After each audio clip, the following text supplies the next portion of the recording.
बावबाय आरो लोगोसे गोजोननाय बावबाय। बे जोंनि खौसेथि बर' सुबुं आफादनि जों मोनसे दिन्थिफुंसालि लुनो थाखाय थियारि खालामदों। बे थियारि खालामनायनि बुब्लियावनो जों दिनै डिसेम्बर दाननि दिनै 29 अक्ट' समबार साननि फुंबिलि समाव दिन्थिफुंसालिनि गाहाय खुन्थिया गायसननाय बे हाबाफारिखौ जों बयनिबो हेफाजाबजों गायसननो थाखाय लानाय जादोंमोन। दा बेखौनो दिनै बे फुंबिलि समाव सान अख्रां बार दै हा साखि खालामनानै आरो बयनिबो गोजोनखौ हामलायनानै बे खुन्थियाखौ गायसननाय जाबाय। आं बिरेन बसुमतारी आरो बे दिन्थिफुंसालिनि आं बर' न'खरनि सासे नायसनगिरि हिसाबै आंखौ बिथोन होनायलाय बे हाबाफारिखौ आं मावफुंनानै होनाय जाबाय। आरो लोगोसे जोंहा नैबे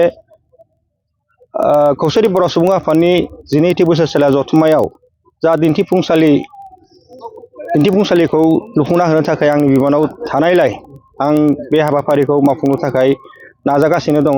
दा जोङो बिनिनो बे बर' न'खर आबुं बर' न'खरखौ आङो हागौमानि बिथांमोननि बिथोनजों आङो लुफुंनो थाखाय नाजानाय जादों।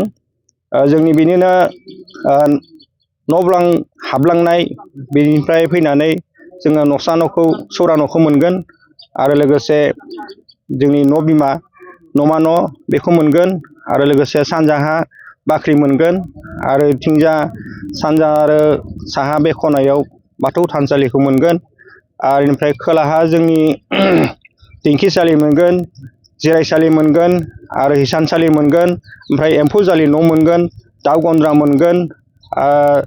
बिनि सानजाहा थाङोब्ला जोंनि आबाद फोथार बे आबाद फोथारखौ मोनगोन।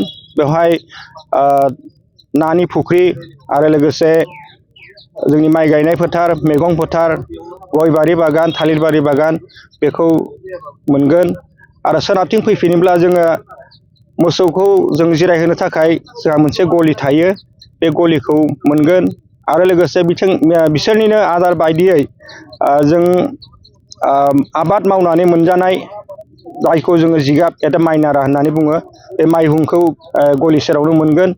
आरो लोगोसे जोङो मैगं थाइगं मावनानै जायो बायदियै जोंनो सानफ्रोमबो बे जोंनो गोनां जायो बायदियै जोङो सोनाबहा गलि सेराव हासारखौ होनो हानाय बायदियैनो जों बेखौ लाव सां जोगोनार जालि लाव जालिनि बे सांखौ जोङो दोनथ'दों। आरो साहा खनाथिंजा जोंहा दैखर दङ बयनिबो थाखाय। बे न'खरा दुगैनो खिनायनि हासुनायनि लोगोसे बासन बर्तन एबा जोंनि आइजें आइला सुनायनि थाखाय दैखर मोनसे इयाव थागोन। आरो लोगोसे बिनि सेरावनो जोंहा दुगैसालि, हासुसालि आरो लोगोसे खिखरसालि थागोन। आरो बेनिफ्राय जोंनि बेनि सेरावनो जोंहा मोनसे नियम दङ, नेमखान्थि बायदियै दुगैखां लोबखां जोंनि बे लामनाय बे हाबाफारिया दान्दाया थायो। दा बिनि गासैबो हाबाफारिखौ मावफुंनो थाखाय नाजानाय जादों।